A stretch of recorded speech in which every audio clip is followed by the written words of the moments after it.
विद्यार्थियों, राजनीति विज्ञान की कक्षा में आप सभी का स्वागत है।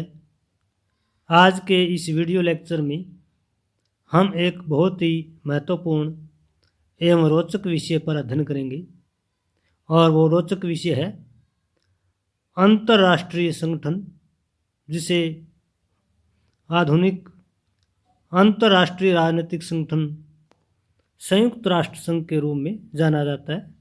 दुनिया का सबसे बड़ा अंतर्राष्ट्रीय राजनीतिक संगठन है, जो थर्ड वर्ल्ड वार को रोकने के लिए गठित किया गया था। इसका दूसरा महत्वपूर्ण अंग सुरक्षा परिषद है। सुरक्षा परिषद की रचना कैसे होती है?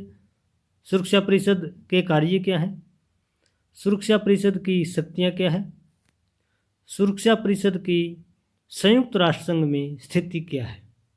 तो आज के इस लेक्चर में हम डिस्कस करेंगे सुरक्षा परिषद के बारे में, जो संयुक्त राष्ट्र संघ का एक बहुत ही महत्वपूर्ण अंग है, जिसे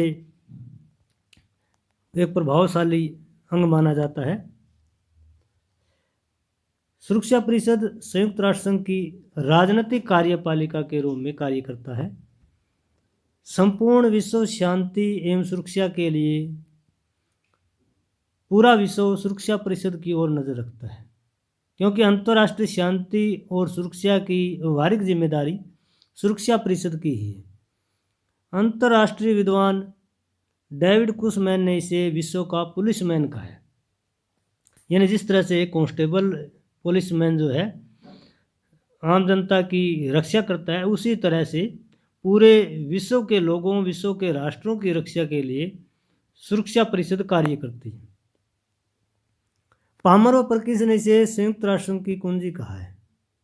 पामर व परकिंस का मानना है कि एक प्रकार से संयुक्त राष्ट्र संघ की ये चाबी है, क्योंकि संयुक्त राष्ट्र संघ के 6 अंगों में सबसे ज़्यादा महत्वपूर्ण, सबसे ज़्यादा प्रभावशाली, सबसे ज़्यादा कार्यकारी अगर कोई अंग है तो वो है सिक्योरिटी काउंसिल, जिसमें 5 परमानेंट मेंबर और 10 टेम्परेरी मेंबर होते हैं। कुल 15 मेंबर होते हैं इसमें। सुरक्षा परिषद पूरी दुनिया के लिए सुरक्षा कवच के रूप में है। यानी एक प्रकार से राष्ट्रों की संप्रभुता, एकता, अखंडता को सुनिश्चित करने के लिए सुरक्षा परिषद पूरी तरह से इस सबसे बड़े अंतर्राष्ट्रीय राजनीतिक संगठन के रूप में प्रतिबद्ध है। संयुक्त राष्ट्र के चार्टर के अध्याय 5 व अनुच्छेद 23 से 54 तक सुरक्षा परिषद की रचना, उसके कार्य, शक्तियों, स्थिति के बारे में विस्तार पूर्वक वर्णन किया गया है।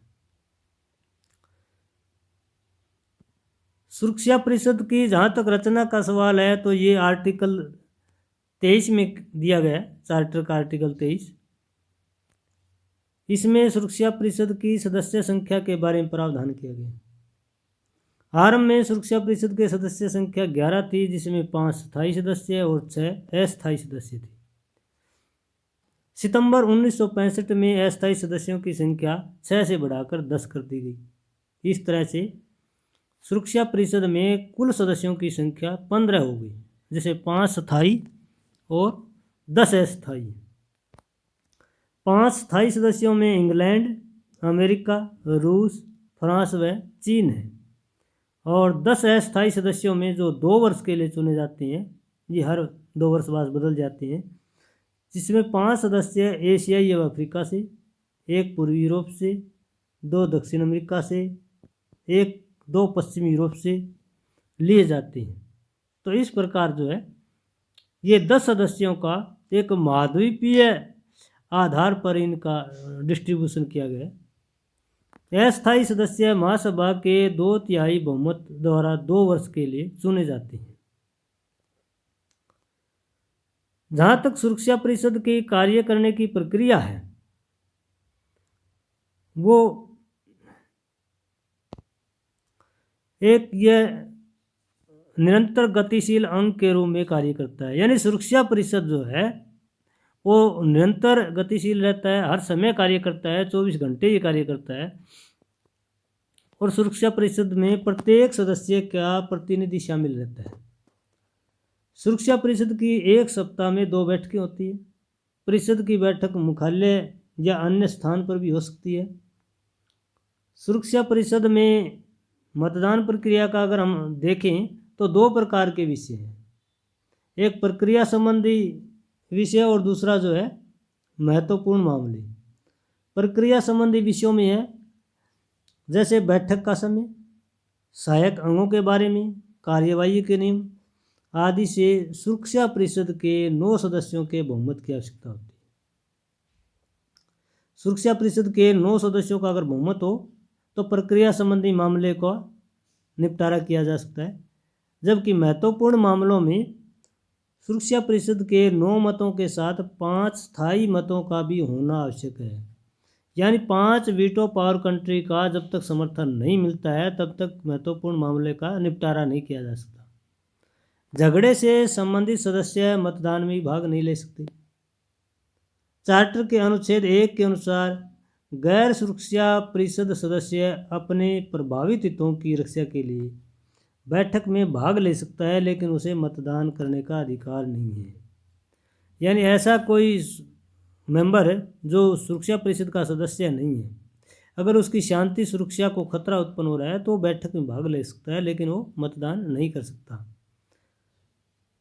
अनुच्छेद 32 के अनुसार गैर संयुक्त राष्ट्र सदस्य भी बैठक में भाग ले सकते हैं अगर सुरक्षा परिषद में उनका कोई विचार है।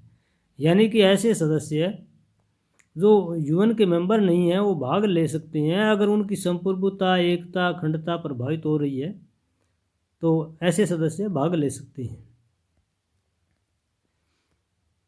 सुरक्षा परिषद के अंतर्गत निषेधाधिकार शक्ति की व्यवस्था की गई है। निषेधाधिकार का मतलब है नो करना या किसी का डिनाई करना।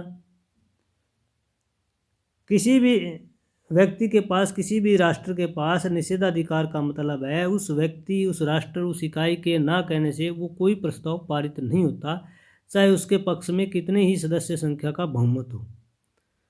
राष्ट्रपति रूजवेल्ट ने सबसे पहले निषेधाधिकार का प्रस्ताव रखा। एक ही सदस्य द्वारा वीटो का प्रयोग करने पर प्रस्ताव पारित नहीं होता, चाहे पक्ष में कितने ही सदस्यों का बहुमत हो। 16 फरवरी 1946 को पहली बार वीटो का प्रयोग लेबनान व सीरिया ने अपने देशों में ब्रिटेन व फ्रांस की सेनाएं हटाने का आग्रह किया था। रूस ने सेनाएं तुरंत हटाने पर बल दिया, जबकि अमेरिका ने सेनाएं शीघ्र न हटाने पर बल दिया। अगर हम आकलन करें कि निषेधाधिकार शक्ति का 5 जो निषेधाधिकार शक्ति संपन्न देश हैं, इंग्लैंड, अमेरिका, रूस, फ्रांस व चीन, इनमें सबसे ज़्यादा किसने कितनी बार वीटो पावर का प्रयोग किया, तो सबसे ज़्यादा रूस ने 125 बार, अमेरिका ने 82 बार इस वीटो पावर का प्रयोग किया। विश्व के अनेक देश वीटो पावर कंट्री की वीटो पावर के आलोचक हैं, लेकिन वीटो देश इसे बनाए रखने पर हमेशा अडिग रहती है। सुरक्षा परिषद में सभापति की व्यवस्था की गई है। ये अनुच्छेद 30 में दिया गया है कि सुरक्षा परिषद सभापति के चुनाव की पद्धति स्वयं निर्धारित करेगी। सभी सदस्य बारी बारी एक एक महीने के लिए परिषद के सभापति बन जाते हैं और ये अंग्रेजी वर्णमाला के अनुसार है। अंग्रेजी वर्णमाला के अनुसार जिस कंट्री का पहले क्रमांक सीरीज में अक्सर आता है वो सदस्य एक महीने के लिए सभापति बनता है और उसकी सारी कार्रवाइयों को संपन्न करता है। सुरक्षा परिषद अपने कार्यों को संपन्न करने के लिए वह व्यवस्था को सुचारू रूप से संचालित करने के लिए कुछ समितियों और सहायक अंगों का भी गठन करती है। जैसे सुरक्षा परिषद की एक महत्वपूर्ण कमेटी है सैन्य staff committee, military staff committee. सुरक्षा परिषद के परामर्श के लिए सैन्य स्टाफ समिति की व्यवस्था की गई है। इस समिति के सदस्य स्थायी सदस्यों के सैनिक स्टाफ के अध्यक्ष या प्रतिनिधि होंगे। सशस्त्र सेनाओं का सामरिक संचालन समिति के पास होता है। दूसरी समिति है विशेषज्ञ समिति।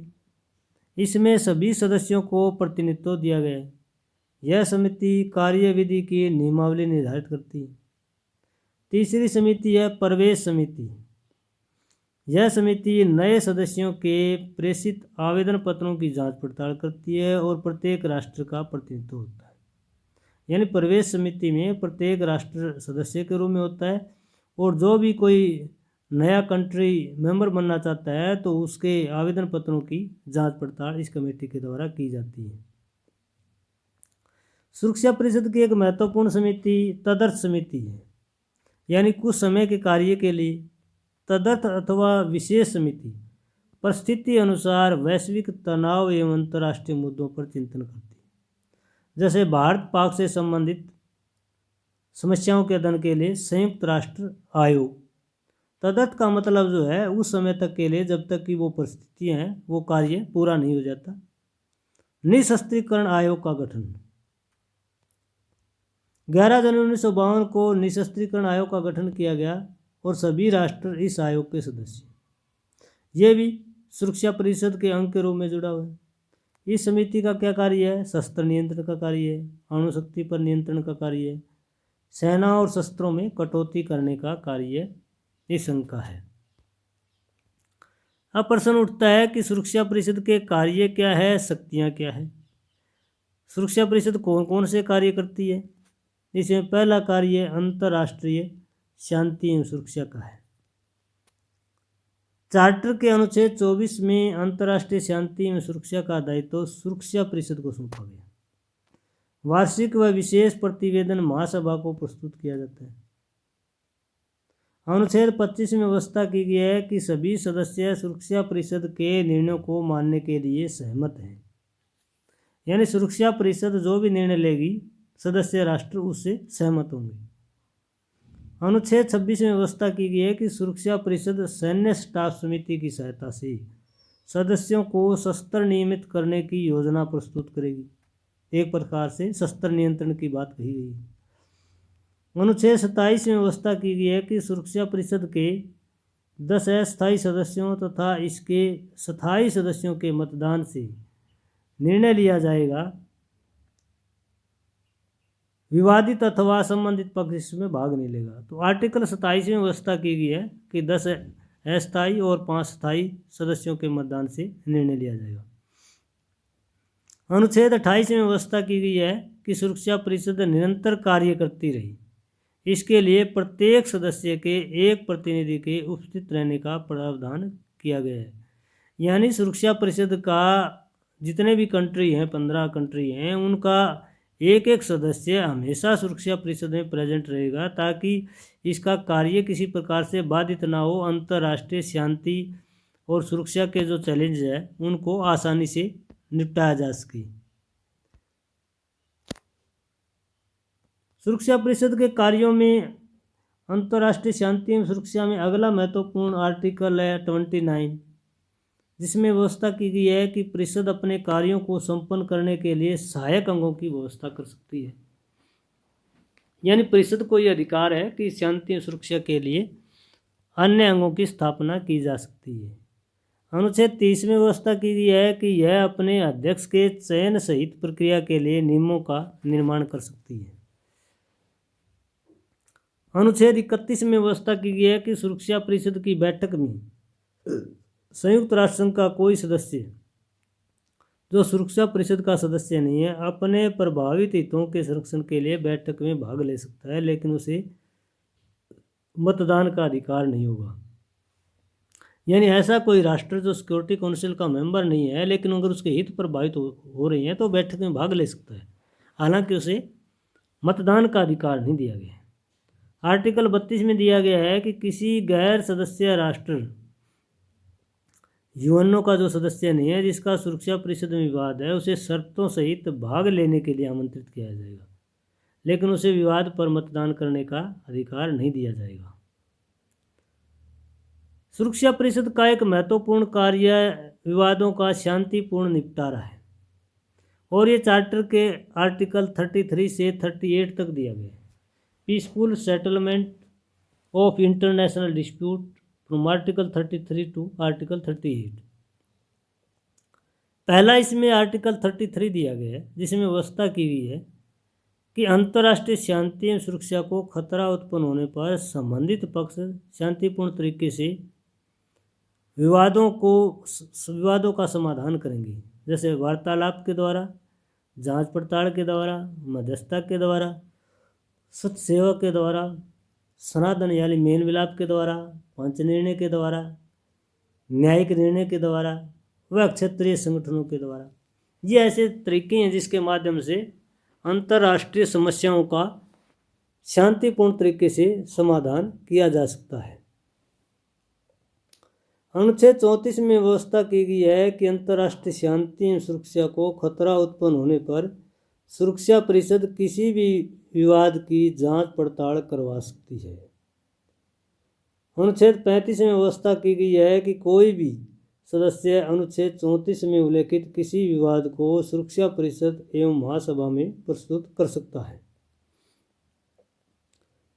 शांतिपूर्ण समाधान में अनुच्छेद 36 की व्यवस्था की गई है कि सुरक्षा परिषद अनुच्छेद 36 में उल्लेखित 33 में उल्लेखित विवाद के समाधान के लिए उचित कार्रवाई की अनुशंसा कर सकती है, जैसे अंतर्राष्ट्रीय न्यायालय में प्रस्तुत करना। अनुच्छेद 37 में व्यवस्था की गई है कि सुरक्षा परिषद किसी विवाद से शांति को खतरा जारी रहने पर अनुच्छेद 36 के तहत कार्रवाई करने का निर्णय दे सकती है। अनुच्छेद 38 में व्यवस्था की गई है कि सुरक्षा परिषद अनुच्छेद 33 से 37 तक प्रभावित किए बिना किसी विवाद से संबंधित पक्षों की प्रार्थना पर विवादों को शांतिपूर्ण साधनों के द्वारा निपटाने की सिफारिश कर सकती है। सुरक्षा परिषद का एक महत्वपूर्ण कार्य शांति भंग होने की स्थिति में सुरक्षा परिषद की कार्रवाई का भी वर्णन किया गया है, जो आर्टिकल 39 से लेकर के 51 तक दिया गया है। आर्टिकल 39 में व्यवस्था की गई है कि सुरक्षा परिषद शांति के खतरों के अस्तित्व के बारे में निर्णय लेकर सुरक्षा बनाए रखने के लिए अपनी अनुशंसा से संबंधित पक्षों को सूचित करेगी। अनुच्छेद 40 में यह व्यवस्था की गई है कि सुरक्षा परिषद तत्काल शांति के लिए अस्थायी कार्रवाई की व्यवस्था कर सकती है। अनुच्छेद 41 में व्यवस्था की गई है कि सुरक्षा परिषद अपने निर्णयों को लागू करने के लिए कुछ उपाय जैसे आर्थिक संबंधों, संचार साधनों पर, राजनयिक संबंधों पर विराम लगाना इत्यादि। अनुच्छेद 42 में व्यवस्था की गई है कि सुरक्षा परिषद अनुच्छेद 41 के उपाय अगर सफल नहीं होते तो वायुसेना, नौसेना एवं थल सेना का प्रयोग कर सकती है। सुरक्षा परिषद की कार्रवाई में अनुच्छेद 43 में व्यवस्था की गई है कि सदस्य विश्व शांति एवं सुरक्षा को बनाए रखने के लिए आवश्यकता अनुसार सशस्त्र बल व अन्य प्रकार की सहायता करेंगे। यानी सभी राष्ट्रों की जिम्मेदारी है कि वो सशस्त्र बल या अन्य प्रकार की जो भी सहायता की मांग सैन्य स्टाफ कमेटी की ओर से की जाएगी उसको पूरा करने का प्रयास करेंगे। अनुच्छेद 44 में व्यवस्था की गई है कि सुरक्षा परिषद बल प्रयोग के निर्णय पर अनुच्छेद 43 के अनुसार वह उस सदस्य को जिसका उसमें प्रतिनिधित्व नहीं है सेना भेजने के लिए कहेगी, अगर वह सदस्य सेना भेजना चाहता है। अनुच्छेद 45 में व्यवस्था की गई है कि सभी सदस्य तत्काल सैनिक कार्रवाई के लिए सुरक्षा परिषद के नेतृत्व में अपनी वायुसेना को सौंपेंगे। अनुच्छेद 45 में वायुसेना जो है सभी सदस्य राष्ट्रों की वायुसेना को सेवा में लेने के लिए संयुक्त राष्ट्र संघ की सुरक्षा परिषद के द्वारा अधिकृत किया गया है। अनुच्छेद 46 में व्यवस्था की गई है कि सुरक्षा परिषद सैन्य स्टाफ कमेटी की सहायता से सैनिकों के प्रयोग की योजनाएं बनाएगी कि सैनिकों को किस तरह से कार्य करना है, किस तरह से रणनीति बनानी है। अनुच्छेद 47 में व्यवस्था की गई है कि सैन्य स्टाफ समिति अंतर्राष्ट्रीय शांति एवं व्यवस्था कायम रखने के लिए सैन्य रणनीति एवं निशस्त्रीकरण में मार्गदर्शन करेगी। अनुच्छेद 48 में व्यवस्था की गई है कि सुरक्षा परिषद के निर्णय को कुछ या सभी सदस्य क्रियान्वित करेंगे, जैसा कि निर्देश होगा। अंतर्राष्ट्रीय अभिकरण भी इसमें सहयोग करेंगे, जैसे UNCTAD, UNICEF, world bank, IMF, विश्व खाद्य एवं कृषि संगठन इत्यादि संगठन जो है अंतर्राष्ट्रीय शांति और सुरक्षा में पूरी तरह से मदद करेंगे। अनुच्छेद 49 में व्यवस्था की गई है कि सुरक्षा परिषद द्वारा लिए गए निर्णयों पर सभी सदस्य प्रारंभिक सहयोग प्रदान करेंगे। अनुच्छेद 50 में व्यवस्था की गई है कि सुरक्षा परिषद द्वारा किसी सदस्य या गैर सदस्य के विरुद्ध निरोधक कार्रवाई उपरांत आर्थिक समस्याओं के निदान के लिए पीड़ित सदस्य सुरक्षा परिषद से मिलन कर सकता है। अनुच्छेद 51 में व्यवस्था की गई है कि सुरक्षा परिषद द्वारा आवश्यक कदम न उठाने पर सदस्य स्वयं या सामूहिक रूप से आत्मरक्षा के लिए सशस्त्र आक्रमण का सामना कर सकते हैं, किंतु उन्हें इसकी तत्काल सूचना सुरक्षा परिषद को देनी होगी। यानी कोई भी राष्ट्र आत्म सुरक्षा कर सकता है, उसकी तुरंत सूचना जो है वो सुरक्षा परिषद को उसको देनी चाहिए। सुरक्षा परिषद के कार्यों में कुछ अक्षेत्रीय व्यवस्थाएं भी दी गई है, जैसे कि अनुच्छेद 52 से लेकर के 54 तक इसमें वर्णन किया गया है। रीजनल प्रोविजन किया गया है, जैसे अनुच्छेद 52 में व्यवस्था की गई है कि शांति व्यवस्था के लिए क्षेत्रीय व्यवस्थाओं और अभिकरणों का प्रयोग किया गया। जितने रीजनल ऑर्गेनाइजेशन है, रीजनल संस्थाएं हैं, वो भी अंतर्राष्ट्रीय शांति सुरक्षा में अपना योगदान दे सकते हैं, जो कि चार्टर के सिद्धांतों के अनुकूल है। अनुच्छेद 53 में व्यवस्था दी गई है कि सुरक्षा परिषद क्षेत्रीय व्यवस्थाओं तथा अभिकरणों का उपयोग करेगी। जितनी भी क्षेत्रीय व्यवस्थाएं हैं और अभिकरण हैं, उनका प्रयोग सुरक्षा परिषद के द्वारा किया जा सकता है। अनुच्छेद 54 में व्यवस्था है कि अंतर्राष्ट्रीय शांति और सुरक्षा को कायम रखने के लिए क्षेत्रीय व्यवस्थाओं और अभिकरणों की गतिविधियों की सूचना सदैव सुरक्षा परिषद को दी जाएगी। यानी जितनी भी इंटरनेशनल एजेंसीज हैं वो जो कार्य कर रही हैं या रीजनल संस्थाएं कार्य कर रही हैं, उन सब की एक्शन की जो सूचना है वो सुरक्षा परिषद को दी जाएगी। जहाँ तक सुरक्षा परिषद की स्थिति का सवाल है, तो सुरक्षा परिषद की स्थिति संयुक्त राष्ट्र संघ में महत्वपूर्ण है और प्रभावशाली है। यह अंतर्राष्ट्रीय शांति और सुरक्षा का प्रहरी है। यह सदस्यों की एकता, अखंडता व संप्रभुता की संरक्षक बनकर विश्व शांति और सहयोग को बनाए रखती है। तो अंतर्राष्ट्रीय स्तर पर देखें तो संयुक्त राष्ट्र संघ में सुरक्षा परिषद का महत्वपूर्ण स्थान है। सुरक्षा परिषद को पुलिसमैन कहा गया है, वॉचमैन कहा गया है, प्रहरी कहा गया है। विश्व शांति सुरक्षा की चुनौती को समाप्त करने वाला कहा गया है। अंतर्राष्ट्रीय राजनीतिक संगठन संयुक्त राष्ट्र संघ में सुरक्षा परिषद एक महत्वपूर्ण अंग है, एक महत्वपूर्ण संस्था है, और जो थर्ड वर्ल्ड वार को रोकने के लिए वैधानिक तौर पर जिसको जो है चार्टर के नियमों के अनुसार वैध ठहराया गया है।